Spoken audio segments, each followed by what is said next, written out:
Hello guys! Welcome back to my YouTube channel!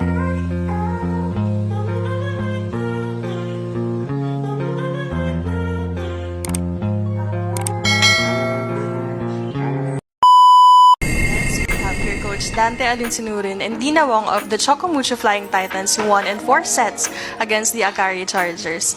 Coach, congratulations on this win, your 4th straight win, even after nung nagka-break yung team. Ano lang masasabi mo sa naging performance ng team tonight?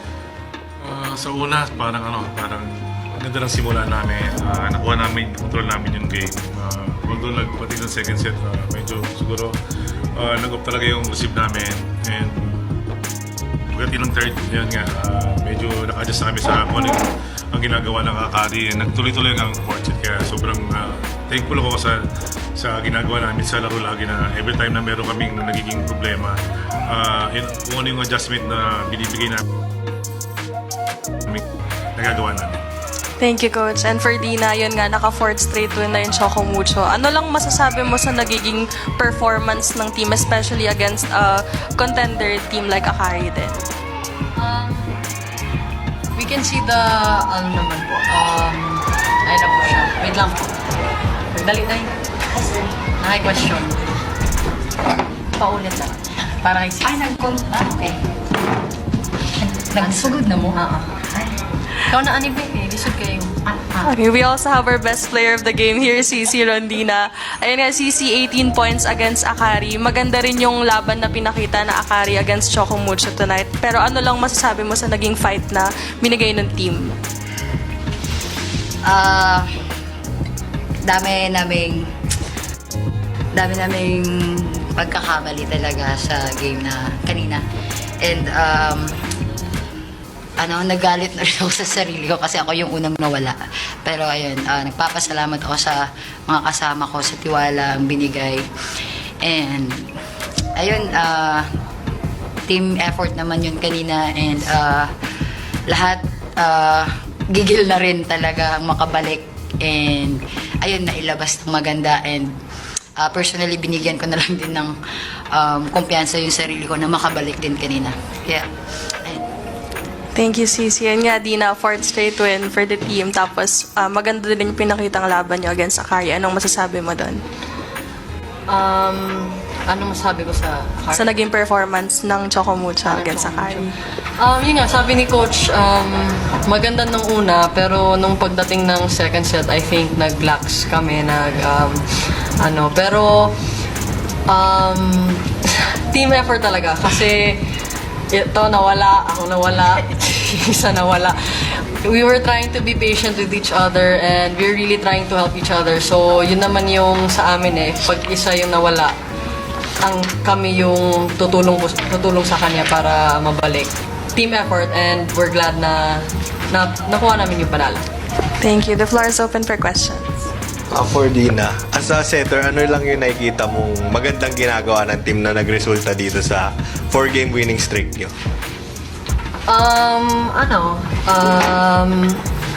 Yun nga, teamwork. Hindi naman kasi isang tao lang makapanalo ng game. So, yun, pag off ng receive, better the ball, cover ng palo, parang connected lang talaga siya sa gagawin namin. And happy kasi paunti-unti namin i-rating. So, masaya kami na ganito. For CC, ngayon 4 straight wins. So kumbaga medyo naging matagal din yung paghihintay nyo bago kayo nagkaroon ng gantong tuloy-tuloy talagang takbo ng form. Ma-identify mo ba siguro ano yung pinaka nagbago na ngayon na na-address yung lapse or paghihirap nun na kumbaga mas na-figure out nyo na siya talaga ngayon? Si Coach Dante na yung sasagot niya. Nagbago. Siguro yung namin, yung ang napansin ko lang ngayon is yung pag nauunahan kami, nagre-react agad kami kung ano yung gagawin. And maganda dun kasi sa dulo nakikita yung magandang resulta. And tutuloy lang namin yon. And syempre tatrabahuin namin yung mga pagkakamali namin. And for Dina, about kumbaga you have a lot of great spikers din and blockers at hand. So, sa iba, would you say at this point, parang medyo kabisado mo na talaga yung, kumbaga, what each spiker, each blocker wants or needs at the game, or tuloy pa rin yung process of learning and adjusting with your teammates? Oo naman, hindi naman palagi na, kilala ko sila. Yeah, matagal na kami magkasama, but hindi natin ma-deny yung fact that there are off days. Kailangan lang din talaga namin ng timing. Yun yung sabi ni Coach Lante sa amin lagi na we have to get a rhythm. Kailangan yung timing sa ginagawa sa court. So,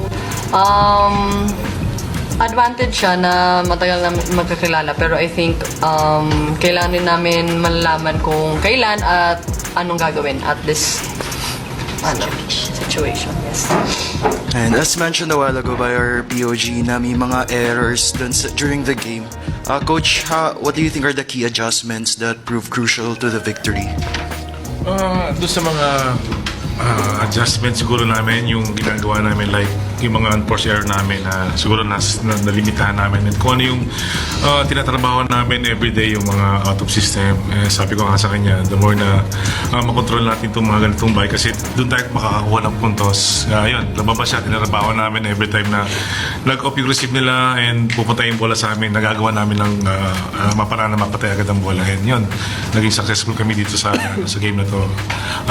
Kahit na alam namin na medyo malaki yung kalaban namin, talagang kahit yung off talagang inibabawan yung mga team namin. Pero sabi ko nga, basta importante lang kung ano yung tinatrabaho namin, basta depensahan at doble pa sana pagdating sa harapan at ma-opensa para magtuloy-tuloy yung ginagawa namin.